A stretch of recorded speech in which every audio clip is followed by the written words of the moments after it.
Good afternoon and welcome into another edition of Crunch Time here on Amateur Sports TV. I am Wags, Joe and Scott along with me today. And boys, we have a big show to start off 2021 as far as the podcast is concerned.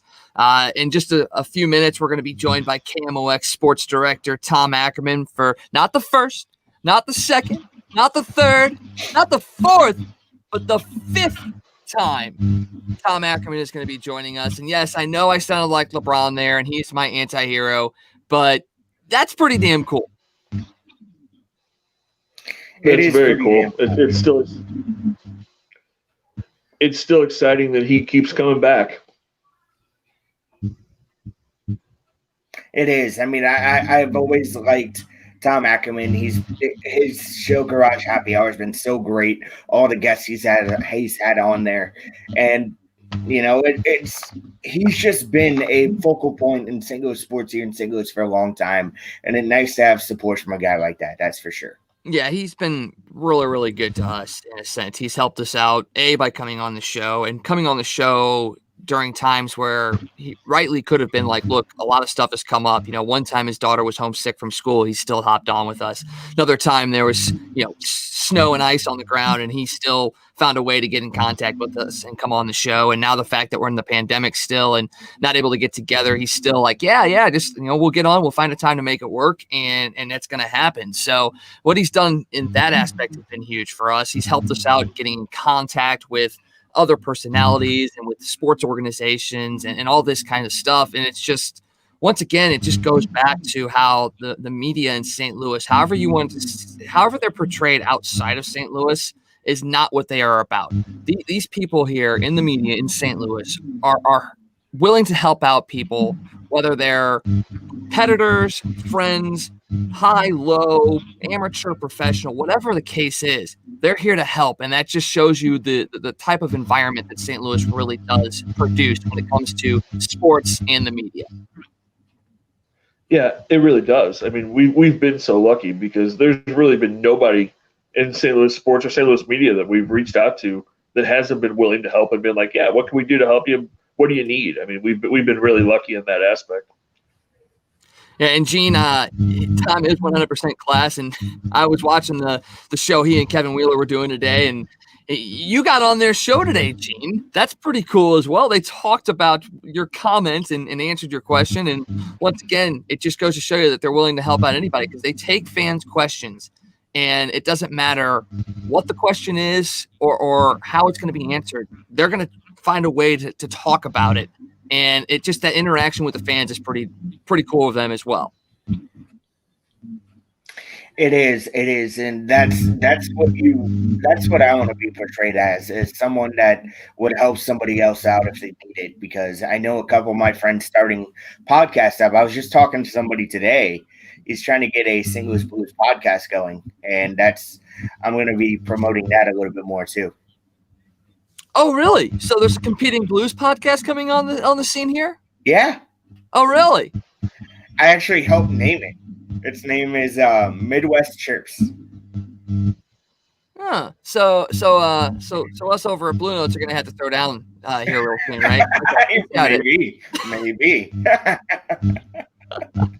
Oh boy. But yeah, there's a lot of great content here in St. Louis, and we've got the St. Louis City SC team coming along here in the next couple of years. So we're gonna have podcasts and things going along with that. Just a lot of great things going on in the city of St. Louis. And it's nice because sports is starting to come back. As we're waiting for Tom to join us, let's talk a little bit about what's going on in the sports world right now, because we talked last night about Week 17, the NFL postseason set, especially after that interesting, let's just say, football game last night between Philadelphia and Washington. I don't even want to know what the explanation was for Doug Peterson benching Jalen Hurts, but what do you guys think? That's asinine. Philadelphia should be punished for that. That was awful. It's almost reminiscent to me of there was a series between the Dodgers and Giants, and it hinged on the Cardinals making the playoffs. I think the Dodgers had to win one of those games. I forget. Scott will probably remember a little bit more, and it kind of reminded me of that a little bit, where it seemed like the Dodgers kind of took it easy because they didn't want the Cardinals in the playoffs. Now, Giants fans, New York Giants fans, went on basically a tirade on Twitter, which I kind of would too. I mean, if you're deliberately trying to lose football games, I do the same thing. But Scott, what's your thought on that? That was awful last night. So why? It's not like Jalen Hurts was playing well. He was 7 for 21. He'd thrown an interception. He was playing badly. Doug Peterson's reason for doing it, if you listen to his postgame press conference, was I had more faith in the other quarterback at that point. I was trying to win a football game, and that's why he did it. Jalen Hurts was not playing well last night. But at that point, if you bring in your third stringer, are you really trying to win a football game? I mean, that's kind of a dumb. If your quarterback's 7 for 21, that's 30%. Why would you leave him out there? He's not doing anything for you. Well, and you got to think about the fact that they were trying to win a game, and yes, Jalen Hurts is kind of the future, but it's still a chance to win a football game. And yes, it's going to affect playoff or draft positioning and all that as well. It was a very, very interesting take, and Gene chimes in. That's what tanking looks like live. The difference between the 10th pick and the 6th in the draft. The Giants should have played better and not rely on Philly. And that's the whole case. It teams that are sitting there talking about a 6-10 team missing a playoff versus a 7-9 team. All the Giants had to do was win another game, and they would have been in the playoffs and not had to worry about that. So we'll talk a little bit more about that in a little bit. But we are now joined by Mr. Tom Ackerman for the 5th time on our show. Tom, I know you've already been busy today with a couple of different shows, but once again, thank you for joining us and talking about sports here on a Monday afternoon. Absolutely my pleasure. 5 times on this show, huh? That's good. That's a good run. For us, it is. And you've been doing some great things over at KMOX, and we're going to start off talking a little bit about 2020, the year that was, because it was a year of challenges, but it was also a year of some successes and some changes that actually may end up being positive. So really, I kind of just want to ask, what were some changes from last year that we can kind of all take away that may positively impact our lives going forward, not just in the media aspect, but kind of in life in general? Well, I mean, I think that we learned that this is a nice way to communicate. You guys are a little ahead of your time on that. In doing that, I think that, that'll continue. We've been able to connect people in this way. I think that we've learned a lot about ourselves as human beings, both for the good and the bad. We've learned a lot about people. I think you learn who's closest to you and who your friends are. But you also understand the importance of very close friends and family. The one thing they can't take away from us is love. We have that emotion, and we can share that as much as possible. So, I think coming out of this, what we'll know is that, the human spirit is alive. We can help each other in many different ways, even if we're not standing next to each other. So that's really important, I think. This has been a very, very difficult year. A lot of challenges for sure in our lives. But, we're being challenged as human beings, and I think it's an opportunity for us to learn from it and move forward and appreciate the little things in life. And understand that, people need our help. I mean, it's not about us. It's about all of us together. So that's my hope, at least. So, Tom, you talked about how social media has kind of brought everybody together with this show and people doing it like this. You've got a pretty successful show yourself with your Garage Happy Hour.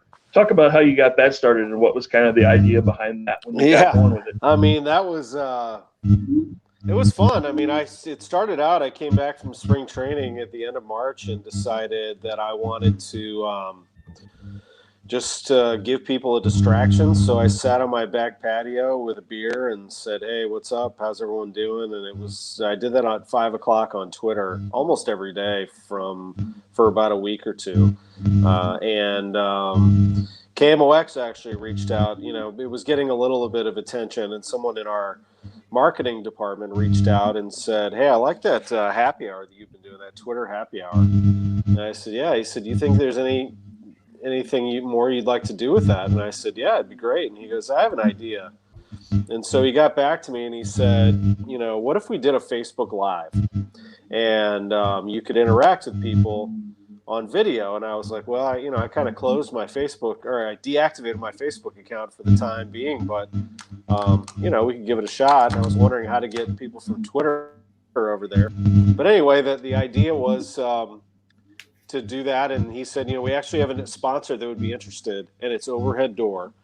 What if you did it out of your garage and called it the Garage Happy Hour, and we had like product placement? And I'm like, it's awesome. I love it. So I actually didn't come up with the name. So I started doing this thing out of the garage, and it was just me answering questions from people, and my daughter was taking the questions. I just had an iPhone up on a tripod, and then I used my iPad, which I'm using now, and it was fun. And then my boss, Steve Moore, said, "What if you had a guest?" He said, "It's good." He says, "But if you had a guest and we could split screen," which we'd use the same program that you guys are using now. And I said, "Yeah, let's go for it." So I asked Kenny Wallace to be my first guest, the NASCAR driver, former NASCAR driver, pretty fun personality on Twitter. And he was good, and he did it from his garage, and we're sitting there drinking beer. And then I got a text from Kurt Hunziker, the president of the St. Louis Battlehawks. They had just folded, and it said Garage Happy Hour, ? And I'm like, "Yeah." He goes, "What do you think? Can I be on it?" I'm like, "I got a little something now." So I had Kurt on because he wanted to talk a little bit about what had happened, and we had a good time with it. And then I asked Chris Pronger, who I know pretty well, the Hall of Famer, and he it really took off. I mean, he was fantastic. Ozzie Smith was next. He was terrific. Then I started trying to, outdo myself every week. I asked Sterling K. Brown, the actor who I went to high school with, through his publicist. Sterling said he would do it. So we started. Now we're really moving. And it was fun. So I tried to just bring in big celebrities, but it wasn't, we're not doing a viral video, and I'm not trying to do any sort of gotcha interview. This is just really, literally just me drinking a beer or a cocktail and just telling stories. And if there was something newsy that came out of it, great, but that really wasn't the point. I just wanted to distract people with something fun. There were some times that we got serious. We had Jackie Joyner-Kersee and Conzo Martin during some very tense times in our country, which continue racially. And I thought those were very important conversations. And then but we had a good time, and had some laughs even in those interviews. And I thought that the whole thing just kept going well. And for myself, I didn't realize that it would do what it did, but it became something that I really looked forward to every week. Like, who will I book? What will the show be? I couldn't wait to get in the garage and do the next one. So we did it every single week. We only took off for Thanksgiving. We took off for one Cardinals playoff game. And we took off these last 2 weeks for Christmas Eve and New Year's Eve. But we'll be back on it this Thursday. That's awesome, Tom. And how you doing, man? I'm doing well. Good to see you. You had so many great guests on the happy hour this past year. How are you going to top it? I think I'm just going to keep it going with a variety of things. Now, I've had a few of my friends text me recently and actually made it kind of public on Facebook and whatnot that they got passed over. So I think, like, one of my friends is Damon Bruce, who is a afternoon host in San Francisco, afternoon drive radio host. He's one of my best friends in the world. And I told him, I said, if I had you on the Garage Happy Hour, it just wouldn't be fair to everybody else. And I said, so with that said, let's do it. So maybe it becomes a little more, maybe we mix it up even more, and less people that you know, and maybe some people that you don't know that I do, that might push this out a little more nationally, if that makes sense. Like, he's a huge deal on the West Coast. St. Louis people might not be familiar with Damon. but he's a big deal in the Bay Area, and that might expand this audience a little more. Plus, he's really good and will throw all kinds of dirt out there on me, and I'll get in trouble and whatever. And maybe just more surprise guests that seem to do well a couple of times. I think that'd be fun. But I also have an idea that I'm putting together that's kind of a spinoff of the Garage Happy Hour that I'm going to announce here fairly soon. That so far, everything I've said to my bosses has been a yes. It's all a matter of how much does it cost to do, and can we get sponsors for it. But I'll let you know what that is. I don't want to give it away just yet, but it's been in the works for a few months. I've been thinking about it, and was just emailing some people at our station about it. So it'll be similar to the Garage Happy Hour, but let's say in a different forum. And then hopefully as this pandemic loosens up a little bit, we can do even more. But it's been definitely something that I've enjoyed, a new way to distribute content. I really appreciate that people have looked at it as something that distracts them from the challenges we've faced every single day during this pandemic. Well, and you talk about, changes and new ways of doing things. You talked a little bit today with Kevin Wheeler on your show about the fact that people are going to have to be watching sports at home. Do you, obviously you're on the radio side of things, but you also guys do some video content as well. Do you see any sort of innovations or changes with fans not being in the stadiums and a lot of content being on TV being made that may enhance the experience for people? And then if that's the case, does that change, how people go to games and if people go to games here in the future? Well, I think one thing that they had to continue to think about was before this about dwindling attendance at certain sporting events and making it more attractive. For example, Worldwide Technology Raceway here in St. Louis had already been working on letting you bring your device and really enhancing the experience as you sit in the seats. So you'd be able to view the track maybe from different areas right here. And they were really working on that and will continue to work on that. I think I'd like to see a scenario where at an NFL game, maybe you can hear some of the things that are going on without giving away the game to either side, obviously. But wouldn't it be fun to be able to have a little more interactive experience or to hear a few things? The NASCAR, you can listen to some of the teams talk to each other, things like that at NFL games, baseball. I do think they'll continue to do that in-house, in person. The walk-up gate is very important. TV contracts are as well. The biggest change obviously will be gambling. When gambling becomes legal in every state, which it is not yet, but it will be at some point, you're going to be able to make a wager in game by watching TV or attending, quite honestly. I mean, I know that, it's been a while now, probably 8-9 years since I went to London with the Rams when they played the Patriots.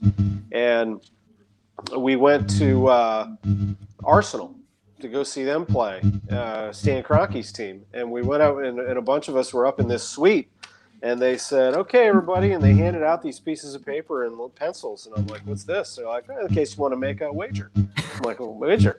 So I bet on who would score the first goal and what the score would be. And, threw down a little money on it. And those things are going to start happening. So it's, that's definitely part of the enhancement here moving forward. Sports will become a little more interactive. You got to find ways to keep people entertained, but the pure love of the game, I don't think will change. I think our ability to tell stories about what you're seeing is important so that you know who they are. My job always, I've felt, is not to tell you exactly everything, let you watch the game and analyze it. We all know, we do our homework, but use my access for good so that I can get behind the scenes and talk to players that humanizes them a little bit, and I can tell their stories a little bit more.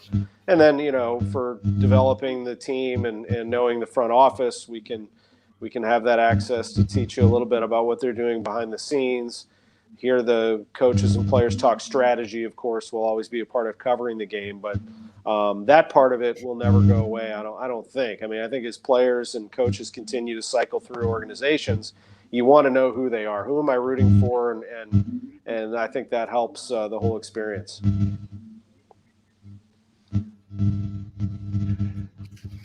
So, Tom, now we're going to get into something that everybody wants to talk about this time of the year. We're going to move to the Cardinals, and we've speculated for the last month on what kind of moves the Cardinals could possibly make, who they could bring in to try to fix this ball club. We're going to pick your brain a little bit. What do you think the Cardinals do in the next few weeks as we head towards spring training? Well, I mean, I think they're going to add some offense, and I can't tell you if they're going to bring Yadier Molina and Adam Wainwright back, or Colton Wong for that matter. That's just a matter of money at this point. What will Yadi get in terms of years? He wants 2, and how much will he get paid for that? Depends on what the market for catchers is. And whether he'll be able to play all the time, I think, is a prerequisite. I mean, I think he wants to play. He's not going to be a part-timer. So that sort of narrows the field a little bit. And I think the Cardinals will still be a front-runner for his services. I would hope so. And I would really hope also that Yadier Molina has Adam Wainwright pitching to him, because they're just a legendary duo. If it turns out that either plays for another team, I mean, I will reluctantly accept it. I don't like it, but I understand the business. And if it happens, it happens. I hate it, though. I hate it. I hate even thinking about it. But it's about those guys, what's best for them and what's best for the Cardinals at the same time. That's what they're going to try to work out. They're not going to, and the Cardinals are not going to abandon talks. I mean, they're going to make sure that everything is exhausted before they move on with a resolution. As for Colton Wong, I'm encouraged to hear that the door's not closed on either side, so that's great. If you brought those 3 back, are you the favorite in the NL Central? Yep, you are. If you bring those 3 back, have you improved your offense? Well, sure. I mean, Colton Wong's got speed and can hit at the top of the order, and Yadi still has a clutch bat. But I think that what they're trying to do is figure out a way to retain maybe a couple of those free agents and add a bat. And what does that cost, and what will that mean for all of them? They've got to find a way to find some impactful offense on this team. If you're being honest and you look at the lineup, and I'm not going to give you a batting order because I don't know what that'll be, but just going around the positions, right? Goldschmidt, Edman, DeYoung, Carpenter, Carlson, Bader, Fowler. Let's say that's the lineup with, right now as it stands, Kisner behind the plate. How many bats in that grouping do you say absolutely consistent, slam dunk, going to change the game for us, going to change the season for us? I can count, if I'm being honest, I can count 2, maybe 1 in Goldschmidt, and probably a second one in Dylan Carlson, who I think is going to be that. A third one, I would say, is Paul DeYoung when he's hot. And when he's not, it's a little difficult to evaluate. But, the other thing is it is hard to evaluate the 2020 season. We did not get a full season, and we did not get anything more than bumps in the road, double headers, traveling here and there, quarantine, not quarantine. It was crazy. So how do you know who had a great year and who didn't? Even the guys who had good years. I mean, we didn't get to see a full season out of anybody. So that's hard to evaluate. And I guess you got to go back to 2019 and say, what made them good? How did they get to the NLCS? They lost to a hot team, but how did they get there? Well, they pitched well. They had excellent defense, but they had Marcelo Zuna. And, they had some thump in the middle of the lineup, and they lacked it last year. And that's what they need. They need it. Someone's got to bat fourth behind Paul Goldschmidt and provide some thunder. Now, if there's a DH in the National League, that helps. That'd be great to know. That would be really nice. If they could find out if there's a DH, well, go get you a DH and let's roll, because that right there fixes a lot of things. You don't have to shuffle too much. I'd like to see a little more, somebody step up in the outfield, not named Dylan Carlson, and be a contributor offensively. Tyler O'Neill, I'd like to see even a little more. We know he has power, but we saw some holes in his swing again. I'd love to see the contact improve. Harrison Bader, at times, sure, but there were some other times against righties that he really, really struggled. And then Dexter Fowler, who I thought was having a good year before he had to be held out, it's, again, hard to evaluate. Will he be able to come through and do anything for you this year? I hope so. I like him a lot. And the one that I'm intrigued by is Lane Thomas, who has a lot of tools, but COVID got him, and to the point where he never recovered from it. He dealt with dizziness, and we know that he has all the tools to be successful. So there are options internally, but I really think they need to go outside and make some stuff happen. It doesn't have to be George Springer. I mean, just go out and make something happen, a little action, just to shake it up a little bit and to get some new blood in, so that you're helping your fan base out a little bit by giving them something, but mostly that you're helping Mike Schultz out, that he has another option, that he can get the offense rocking. That's what they need. They need something to happen in that area. Yeah, they do. That's for sure. And we talked about Yadi, Waino, and Wong. What are the odds that you see all three on this team in 2021? I'd say not zero, but a possibility, I guess. I mean, the market for Wong right now, I'm not sure what it is. I think that he'd go somewhere. He's very good. I mean, he can hit at the top of the order, Gold Glove second baseman, but it's going to cost you. So, what does that mean? And can the Cardinals afford it? Depends on if they're bringing Yadi and Waino back. That's their priority. Mozeliak stated it on our station multiple times. I think there's a good chance that Yadi and Waino come back. All three. After those two came back, I'm not totally sure, but I'd love to see it. I mean, I really would. I don't know what the percentage number is, but it's there is one. I just don't know what it is. It's not 100, and it's not 0. I'd say it's 50 or less. Now, you talk a little bit about what Lane Thomas had to go through with COVID, and we've seen in the NFL especially, teams have been hit with COVID, and we saw with the Cardinals and Marlins too, that they would get hit with the virus. They'd be quarantined for a while. They'd come back at first for baseball the first week, for NFL the first game or so, that the team would just be playing unbelievable. And then they'd hit a little bit of that recovery time frame, and they would play poorly, they'd be out of shape and things like that. We hopefully won't see a whole lot of quarantine going on in the future now with the vaccine and more social distancing stuff going on. But do you see any long-term effects to athletes' health and potential, capabilities because of what we've had to experience during this last year? It's hard to know. Yeah, it's hard to know that answer. I don't know the answer to that. We don't know enough about COVID to know about any long-term effects, but these are world-class athletes, and they're cared for by the best medical staff. They put a lot of resources into it, and just like the general population, there is a lot of unknown. But they're definitely trying to do the best to put out the best products out there. And this has been an amazing effort by these athletes. I mean, it really has. They've done a terrific job, and not just the high-paid professional athletes. I'm talking about college athletics, high school athletes. The opportunity to play sports is very special, and the window of opportunity is not a long one. So, they're doing the best they possibly can to keep everybody safe, and that's all that I know. And, moving ahead, I just hope for the best. I think that as long as you can do it safely, I'm happy to move forward with this, because it gives so many people joy, not just the people involved, but so many people out there that gives them a little bit of normalcy to be able to follow their teams. And I think that's also very special.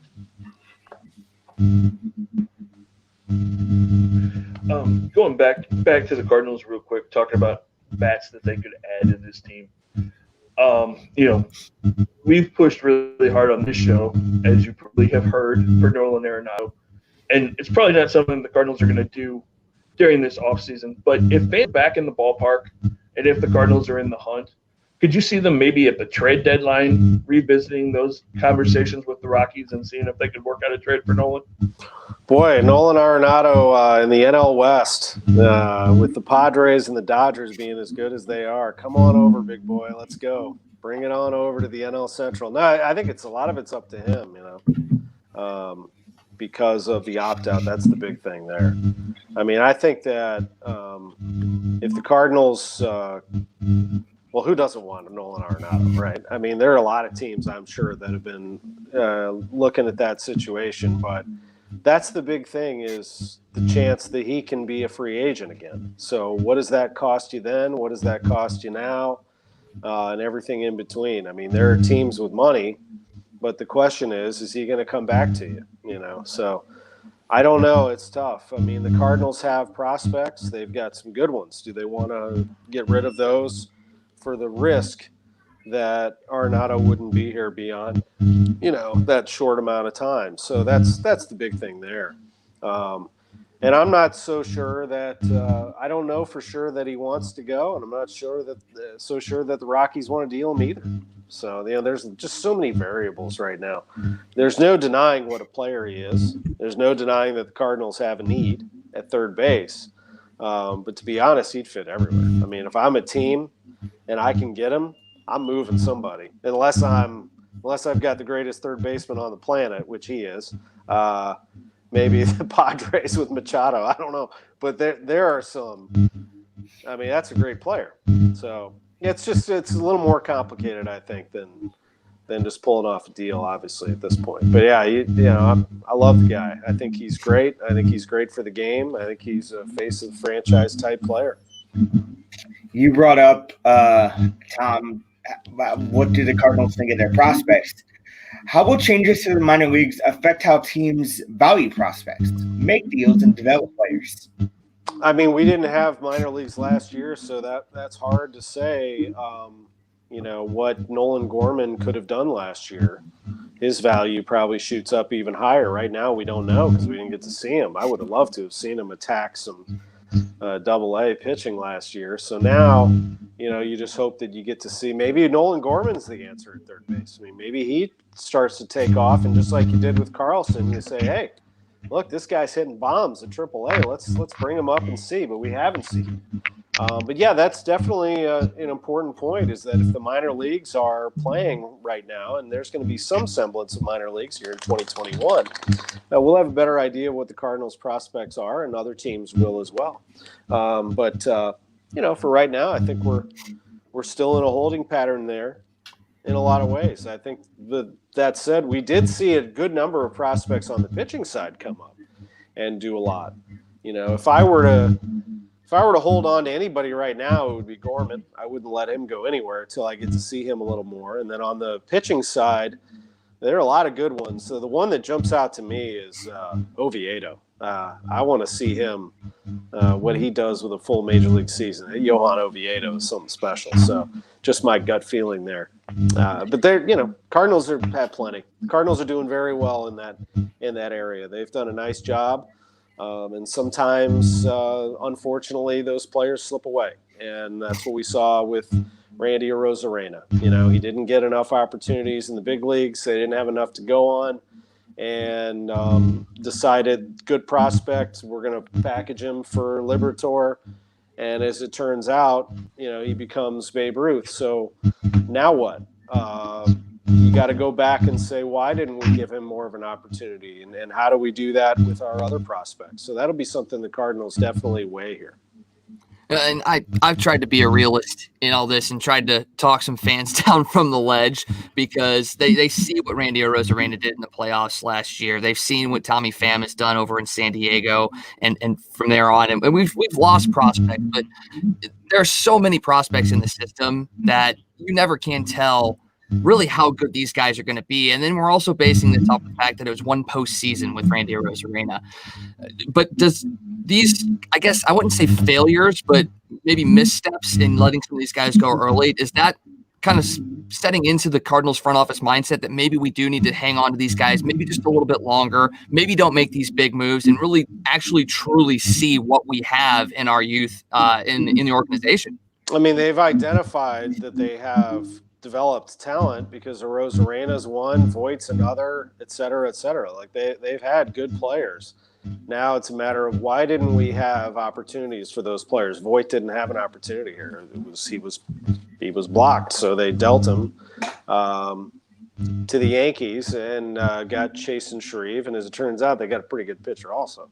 I love Gio, and I think that's, the Liberatore deal, like right now, win Tampa Bay. But who's to say that what if Liberatore becomes a good pitcher? What if he's a great major league veteran starting pitcher for a long time? And Rosarena comes back to whatever planet he currently resides on, and suddenly you weigh that a little differently. But mostly it's about opportunities here, and that's the big thing. How do you get those players better opportunities? That's what they will evaluate. Their internal system of of putting those people in the best position to succeed, rather than shuttling them back and forth. For a while, and I was on board with bringing a Rosarena. I believe I said it on the show that when he was killing it in Memphis, I'm like, let's see. But he didn't have enough opportunities here in St. Louis, right? I mean, he had some at bats here and there, but he wasn't playing all the time. So that's what they'll look at, and move forward from there. Well, and speaking of opportunities, one of our listeners says, how much more time will the Cardinals give Bader to prove he can be an offensive player? No doubt about his defense. Well, that's up to Bader, of course. Dylan Carlson can play center field. So, I would not be shocked at all to see Carlson getting some center field looks if Bader isn't great. But Bader's glove is going to play, and he's going to get plenty of chances to play, whether it's starting a game or in the middle of a game. But yeah, that's the thing. I mean, Bader, maybe the best situation for him is you go get another outfielder right now who can hit from the left side. If they can't find that person, then tough deal. But if they can, Bader destroys lefty pitching. I mean, he's been really good against lefties. You throw him something, especially a fastball, he's going to murder it. So maybe he gets some time against lefties, and you can find someone against righties. Hey, everyone's doing this. I know I mentioned this starting lineup, but there's going to be no set starting lineup if you're successful in baseball. You got to play matchups now. Your whole team has to be able to start games. It's different today. Look, the Dodgers did it. The Dodgers do it all the time. They bring in players and based on matchups, they platoon guys. So it's the way to do business, I think, in Major League Baseball today. And the Cardinals will get in there, and I think Bader will be part of that mix. I think there's no guarantee what that starting outfield will be. If I had to guess today who they trot out there today, I say Carlson, Bader, Fowler, but it could change. Could change, no doubt. So talking about that outfield mix, Tom, do you think Jock Peterson would be a good addition to throw in as that left-handed bat to be a part of that outfield? Yeah, I'd be all for Jock Peterson. Jock Peterson kills righties. He's got great power. He can field his position very well. Still young. Seems like you'd be able to afford him. Winning player. I'd be totally cool with that. I think Jock Peterson's a good fit. Now you just got to make it fit within your budget. And I think the big thing right now is to figure out the Yadi Ueno situation and go from there. January is the new December. We hear that all the time. I'm sure John Mozeliak's probably said that on your station a couple times at least. Yeah. Do you buy into that? Yeah. I mean, nobody's made any moves in the NL Central. We've had 2 moves. I mean, there was a minor leaguer for the Brewers and a middle reliever for the Cubs. Other than that, no one's done anything. So, yeah, I mean, I absolutely do. The only team that's been off to the races is the Padres. That shouldn't surprise anybody. But right now, you got, I'm going to guess probably 70 to 75% of the free agents haven't gone anywhere. So, yeah, there's going to be some moves to be had, and maybe at a discount. It's possible with things moving pretty slow. We do need to know a few things, I think, for it to start to move. What does it cost to have, let's say, a catcher? Well, JT Realmuto, once he decides or the team decides to bring him on, then we might know the rest of the catchers. Trevor Bauer is the best available pitcher out there. What is he going to cost? Maybe you can scale it from there. So maybe things start to move a little quicker. But I do think the pandemic has pushed things back a little bit. I used to say the Cardinals always want to have their big names ready to go for the winter warm-up. Well, there is no in-person winter warm-up now. It's virtual. I think you just want to have, when you open spring training, and I'm assuming it's still going to be mid-February. That's what it's scheduled to be. That you have your team ready to go, but that might not be the case. There may be some late additions here down the stretch, but I absolutely believe that things are moving at a snail's pace, and that we are now in January, so we're just a month behind. That's all it is. And the reason it's moving slow, as you alluded to, is the pandemic, and we've seen this with payroll concerns, TV deals, all the stuff that goes along with sports in general. And we can actually talk a little bit about how the Blues are dealing with that as well, because they're going to be in a flat cap situation for the next couple of years. They have to deal with the retirement of Alex Steen, the long-term injury to Vladimir Tarasenko when he's coming back, and they kind of address that by bringing in Mike Hoffman in a very unique situation, signing him to a paid tryout. With the intention of signing him probably the day before opening night, once they can figure out how the LTIR situation is going to work. Doug Armstrong has just been a masterful genius when it comes to making moves for the St. Louis Blues, and something that I kind of liked him a little bit to Walt Jockey back in the 90s, although he's not giving up a lot of huge prospects like Jockey did. Rightly so, to bring in guys. But what do you make of the moves that Doug Armstrong has made with the Blues, including the Hoffman situation? Been pretty shrewd. I mean, I go all the way to the top on this one. So the Blues ownership, they put the money up. They are aggressive. They are about winning right now. This is not about how do we develop Jordan Kyrou into being a great forward. I mean, they are in to win. So Alex Pietrangelo is still out there in free agency, and hello, Torrey Krug. It's just they just go after the next best guy. Just that's from the top all the way down, but that's also a general manager in Doug Armstrong who has done his homework and has planned ahead. Mike Hoffman, great move. That's a move that's smart. They can get him in, and on opening night under the salary cap, as you mentioned, they had some other moves that came together to make that happen. Alexander Steen's retirement, he goes on LTIR. Vladimir Tarasenko will as well. You reevaluate him about a month from now. And then Mike Hoffman. I mean, here's a guy who can score from the wing, left-handed shot, presumably from the right side, but he could play from the left side. Great on the power play, got the one-timer. Blues needed some offense, and they went and got it. It's great. I mean, I think it's great. And I'm excited about what he could look like on a line with possibly Brian O'Reilly and David Perron. But mostly I'm excited about this power play because Krug is a better offensive defenseman than you had before. And I love Petro for sure. But I'm excited to see what he can do moving the puck out there. Vince Dunn can move the puck, great puck-moving defenseman. And then, of course, Hoffman just sort of camping out and firing one-timers all day long. So that's good. I want to see what that looks like. And, this team will still be based on their defense. And, of course, if Jordan Binnington is back to being in top form, they're going to go places. And if not, they have an issue.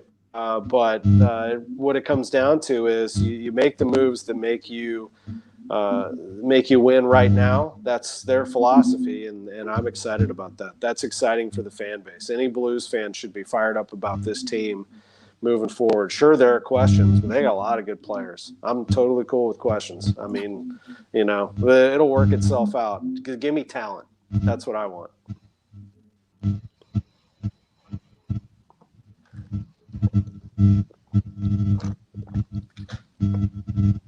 I don't know if Scott's gotten the message, but let's. You got it, Scott?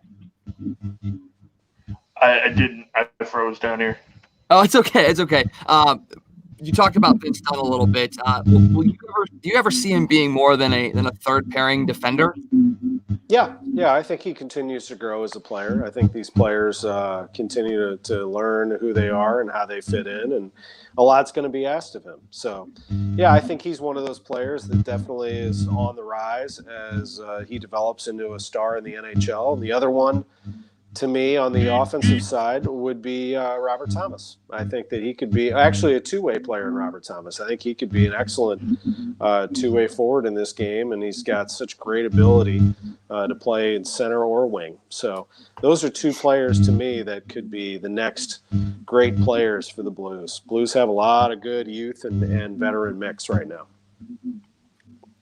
Yeah, that they certainly do. And, you've got the taxi squad situation as well. And if Scott was able to get the message, I want him to ask this question if he was able to get it. Yeah, no, I'm not getting anything right now, Wags. Sorry. I'm having some technical issues on my end right now. That's okay. It's okay. We'll figure it out. Let's talk a little bit about Joe Hofer, because he's a guy that is probably the next goalie for the Blues after Bennington and potentially after Ville Husso, with the taxi squad being something that's going to happen this year. Is it dependent on the AHL season taking place, whether Joe Hofer is the guy that could be your taxi squad goalie, or you just sit there and say, you know what, he's about ready. Let's get him some NHL experience. I think it depends on what's going on with Husso and Bennington. I mean, you've got 56 games that you're playing this year. There's a pretty decent chance that Bennington's going to get a whole bunch of them. But I do think you just sort of go by how this season goes in terms of COVID. I mean, the odds are, I hate saying this, but, COVID's out there. So there's a chance that you're out of a bubble that you might have some players move in and out. I don't know. So I think that's an important thing to consider here moving forward with all of these players. And talk a little bit more about Ville Husso, because we haven't seen him at all in St. Louis, and now we're expecting him to be the backup. He is going to be the guy that Jake Allen was supposed to be last year. Jake Allen, great season last year. He's up in Montreal backing up one of the best goaltenders in Carey Price. A lot of pressure on Ville Husso for a guy that never started an NHL game. Do you expect him to be able to rise to the occasion? Well, I mean, if Husso doesn't get hurt, we don't get Bennington. So, Bennington was the one who made it happen. These guys, Husso's been in the system for a while now. Big guy, he's about, 6'3". I'd like to see, of course, some great play in NHL competition, but, you just have to trust that they have the knowledge, and they've seen with their eyes more than we have what this player is capable of. He's not Jake Allen in terms of experience, but if he can come in and spell Bennington once in a while and make some great saves, and you play well in front of him, most importantly, you can make do with it for sure. And maybe he becomes the next big thing. You just never know. You give a player an opportunity and let him run with it. So, yeah, it's exciting. I know that right now, if you looked at it on paper in terms of experience, the Blues are lacking in that area. However, their starting goaltender won the Stanley Cup. Like, he won it. So he's not afraid. We know that. He's in a contract year. So exciting. I'd like to see Jordan Bennington means a lot to this franchise. This is they're basically putting it on him. I don't know if the pressure's as much on Husso as it is on Bennington, and I'm pretty fine with that, actually. Yeah, I've always said that was a big storyline, but another storyline has to be Ryan O'Reilly is named the captain of the St. Louis Blues, and what kind of style is Ryan O'Reilly in terms of a captain? We've had Petrangelo, we've had Backus in the past. Does he remind you of any one of those players, or is there someone else that I'm not even referencing that he kind of is the same player as? Well, I mean, they're all three different types of players, but O'Reilly shows you about work ethic. He's always the first one on the ice and one of the last ones to leave. He's going to be playing all over the ice. He's going to be a huge part of what they do. He's just a terrific hockey player with a great resume now. And they brought him here for a reason, and he went on to win the Stanley Cup. And by the way, he was playing great before they went on their run. He was their best player when they were not good. When the Blues, and it was about 2 years ago that we saw the Blues hit rock bottom before they went on their tear. It was January of 2019, and Ryan O'Reilly was playing awesome. So it's one of the great trades in St. Louis sports history, and he's a terrific captain. Petrangelo was a good captain, different style, very vocal and in a different way, but O'Reilly is very well respected. And David Backus was too. I don't know if there's much of a difference. They're all leaders, and there are some future captains on that team too. I think you could have considered Jaden Schwartz, could have considered Vladimir Tarasenko, who through multiple reports wanted it. I think that's good. You want your players to want it. Why wouldn't you want 91 to want it? I mean, you want these guys to want it. Tarasenko has a fire that burns inside of him. I don't know if people realize what a competitor he can be. And when he's fully engaged, he's a real problem for opponents. So that's good too. But, Ryan O'Reilly he's just got all the pieces that you could possibly want out of a hockey player. He does it all. And a good example to follow for some of the younger players too. So I think it's a great move. I think it was the natural move. You talk about leadership example, and it's not just for the youthful players as well. You look at what David Perron has kind of turned into the last couple of years as well, and I attribute that to Ryan O'Reilly's leadership as well. I mean, Perron got a chance to play with Sidney Crosby in Pittsburgh. He got to go to the Stanley Cup final with Vegas, but it really seems like the last 2 years, watching what O'Reilly does before and after practice has really made David Perron an even better player. And I was a little surprised that he wasn't offered an alternate position. Is that a bit of a surprise to you as well? No, because I don't know totally that he wasn't in the discussion. Again, they have a lot of players on this team that could be that. That's the thing. They have a lot of players who could be part of that leadership trio. So I'm not too concerned about that at all. I love the way he plays, Perron. I mean, you're right. His third time around with the Blues has been a really good one. Anybody that played, that sounds like a really good line to me, because the knock on Hoffman in the past is that he's a one-way player and he's not going to play defense. So that ain't going to cut it with Ryan O'Reilly and David Perron, who both play excellent two-way games. So I think that ups the game of Hoffman and whoever else plays with those guys. It's going to be fun to watch. And speaking of defense and all that, Braden Shen and Ryan O'Reilly were both players that had very, very poor plus-minus ratings in Philadelphia and Buffalo. Obviously, two bad teams, and Mike Hoffman has played for two bad teams in Ottawa and Florida as well. So it may not be so simple as he's just a one-way player. It may just be who he's played with. And when you're on a losing team, I've been on many losing teams in my hockey career. And when you're on a losing team, you go out there, you're selfish, you want to score goals, and you don't really defend a whole lot. I think you're totally right in the fact that it's not going to be acceptable on Ryan O'Reilly's line to not play defense. I think you're going to see a big change in Mike Hoffman's game playing with Ryan O'Reilly for sure.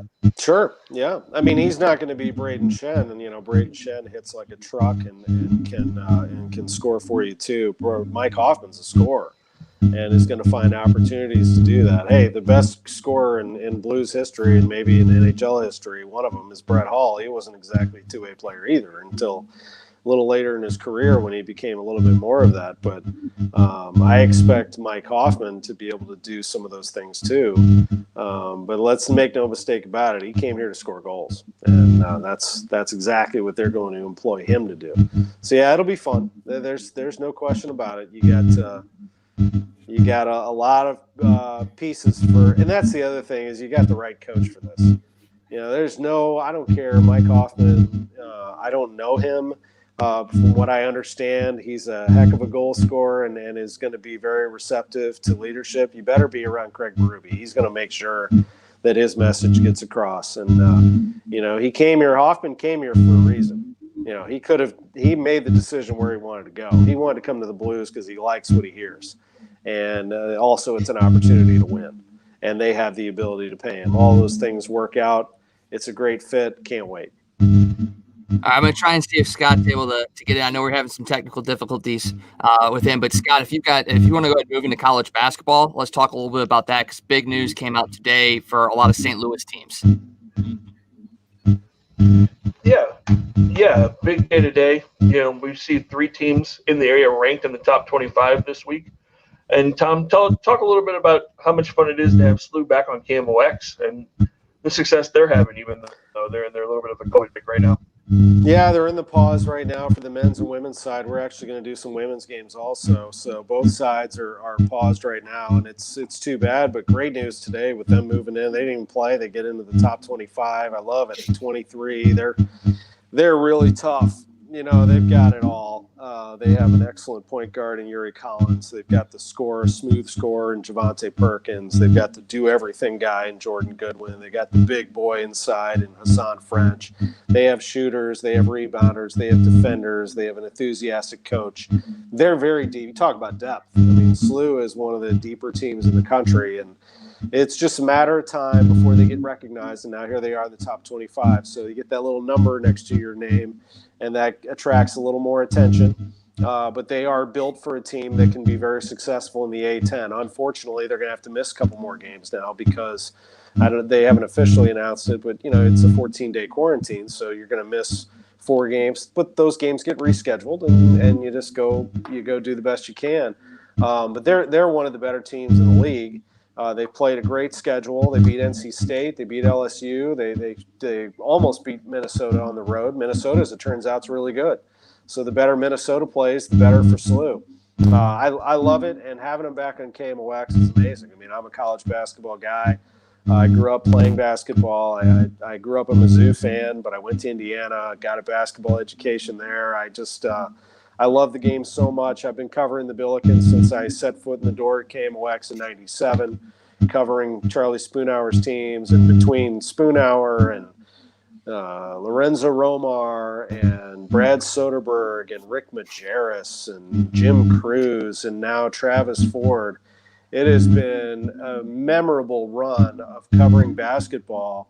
But this is the best team they've ever had, I think. And I can't wait to see what they do. You talked today about Illinois being the most ready tournament team. What is it going to take for Mizzou and SLU, to be ready this year? They all three are going to make the tournament, which I'm very happy to say is going to be in the state of Indiana. They have all kinds of great venues, and that's going to be fun to see. But all three should be tournament teams. I think that Illinois is the best tournament-ready team. They have the best player. Io DeSumo can do it all, but they have, from the point guard position, Curbelo, and Coburn is so tough inside, and they have that great depth, great shooters. I really like that Illinois team. Missouri has a tough team, plays great half-court style. Big man when he's out of foul trouble. Jeremiah Tillman, as we saw against Arkansas, can be really tough to handle as long as you can get him the ball. So you got to find him and get him that basketball, and he needs to be looking for it. And when those two things happen, great things happen. He said every time Xavier Pinson, I had him on yesterday, Tillman, every time Pinson comes down the floor, he's looking, because if Pinson throws that ball up in the air, it's for him.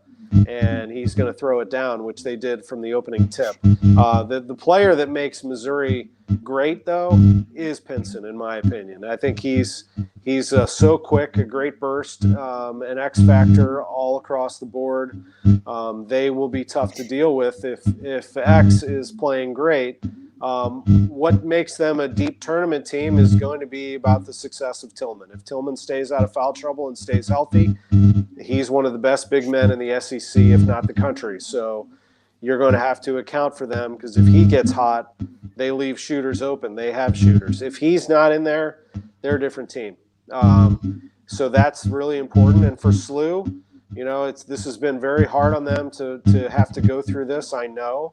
But as long as they can all stay healthy, get out of this, and go back into their season healthy, they'll be really, really tough. But like Illinois, I guess Missouri, all these teams is something to watch. But SLU will have to make sure that they hit their free throws. Illinois has had some struggles in that area. SLU's been better at it than they were last year. The only thing I guess I sense with SLU, if I can find any hole in their game, is they've had some slow starts. So they started slow against NC State, then they came alive and beat them in a great second half. They started a little slow even against Kansas City in one of their recent games. Then they flipped a switch, came alive, and ate them up in the second half. Not going to be able to do that every time, so hopefully they can do that. We saw Missouri go up against Tennessee, a team that has great defense, great shooting, and they got beat pretty good. I mean, they got beat like a drum in that game. It was worse than the 20-point spread. but then they turn around and they take Arkansas down on the road, their first loss. That's big-time college basketball. That tells me that they have it up here mentally tough. Now it's just a matter of getting more consistency scoring-wise for them. They got to pass the ball, and they can't turn it over. Just got to stop turning it over. If Missouri, if they get Xavier Pinson to think about not only scoring but distributing, they'll be really tough. You talk about Indiana hosting the entire NCAA tournament this year. How could this impact the tournament being played, where it's played in the future, and the ever-present talks of expanding the field? Is this going to change anything, or is this just going to be the one-year kind of deal? It's a one-year deal as long as COVID stays away from us. We didn't have the tournament last year, which was really tough, and that was actually the first sign that this was a serious virus once they canceled that. So, I think this is a one-time thing, but it makes sense. There's so many great venues. They were going to have the Final Four in Indianapolis anyway. So now they're just going to combine everything else, and from Bloomington up to West Lafayette and across the state, they have great venues and the ability to do this. So I'll look forward to seeing how they do it. Indianapolis is set up as a great convention-type city, and most of those type cities will host the Final Four. So I would assume that from that standpoint, things will remain the same. Travel moving forward will be something to keep an eye on, but if this vaccine continues to be distributed, I think that things will start to loosen up around the country, and you'll be able to get back to something as grand and coast to coast as the NCAA tournament is. But it'll be fun. I'm excited. You got to have it. Got to have March Madness to keep all of these college institutions going. There's just too much money, too much revenue wrapped up, and have to find a way to get that out there to all of these schools, especially some of these smaller schools that really need it. So it'll be fun. I'm not in favor of expanding the field. I'm very much in favor of expanding the college football field, however. But the field of 68, I'm totally cool with, and it's fun. So let's toss it up in the air and go.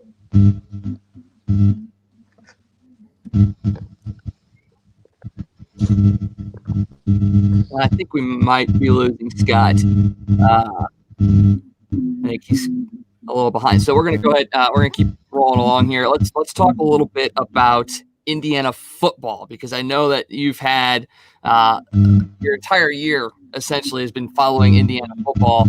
You see that behind me? Yeah. We got a little IU back there. Tail between my legs, man. Oof. That was a tough one yesterday. Would you consider the year a success? I mean, the bowl game, not so much, but yeah, I mean, the entire a success, and this program has been moving forward the last couple of years, no doubt. Yeah, well, let's talk about the bad stuff first, though. That's a bad loss. I mean, you can't lose that game, especially after all that they had. Not as much them, but all of us that support the team. Their following was very vocal about the fact that Indiana got left out of the New Year's Six Bowls, and that a seventh-ranked team in the country in the computers, in the AP, and in the coaches poll would be relegated to 11 in the college football playoff rankings and have to play a team with a losing record did not sit very well. And that's still the case. They got put in a bad situation, but you got to win that game. I mean, you got to go beat Ole Miss, and you got to take them down. And, even with a backup quarterback, which they had, Mike Penix, who threw for 491 yards against Ohio State in a game they only lost by 7 points and won the rest of their games, and against teams at the time that were ranked very highly. Penn State was 8 when they beat them. Michigan was 23 when they beat them. Wisconsin was about 16 when they beat them. And beat them on the road and held them to 6 points. This is an Indiana defense that should have been better against an Ole Miss team that was missing top 2 wide receivers, top running back, top tight end. They got to be better than that. They had a quarterback lining up as wide receiver for Ole Miss and still burned the Indiana secondary, which was really good.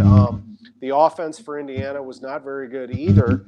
And to their credit, they're down 20-6. They 20-6. They rallied, tied the game, and then lost at the end. But you can't lose it, and so they're going to have to wear that for a little while, and that's very disappointing. But it brings them back down to earth that they are not an elite team, but they are a team on the rise.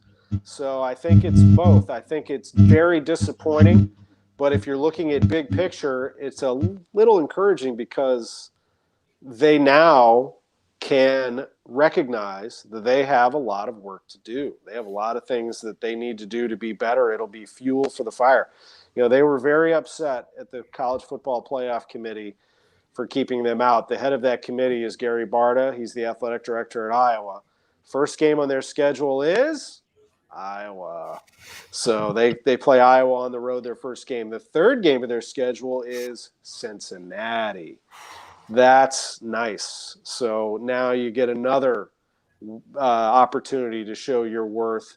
This will be a nice start to the season for Indiana, at least in terms of tests for them as they go into the regular season. But yeah, it's fun. I mean, we've been known as a basketball school forever, and now we have ourselves a football program, and that's exciting. I like hearing the banner, the back and forth, and man, what a thrill to be able to for 2 years in a row now, celebrate a January bowl game. Just unfortunately, they couldn't win either of them. They blew the game against Tennessee, and they blew a huge opportunity against another SEC team in Ole Miss. Well, the national championship set. The one team that shocked me that's in is Ohio State, but just make a prediction. Who do you got? Ohio State, Alabama.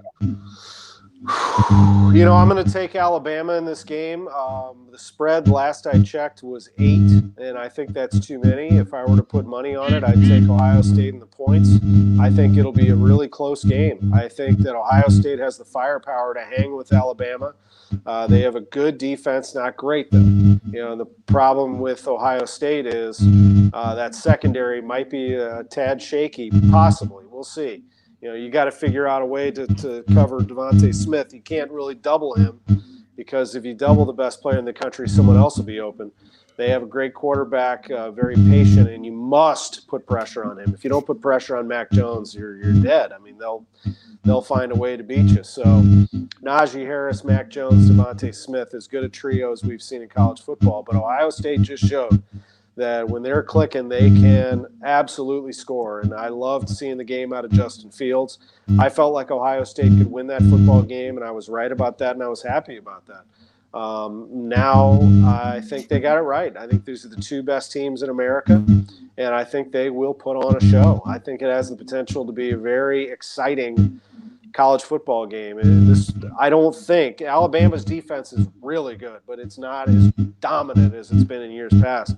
So I think you're looking at a game with some fireworks here. I think this could be a back and forth showdown between the best coach that the game has ever seen in Nick Saban and someone who I actually respect for carrying on that tradition the way he has through a pandemic in Ryan Day. He's been unflappable, and it's a very, very historic program, but with all the pressures that are on them, they continue to come through. So I think it's a great football game, and I look forward to watching it. As hard as it was to watch Indiana finish the year, I bounced right back and started getting excited about the national championship. I just love college football too much. Now Trevor Lawrence is the number one pick, but Urban Meyer has been linked to Jacksonville. Justin Fields had a good game in the semifinal.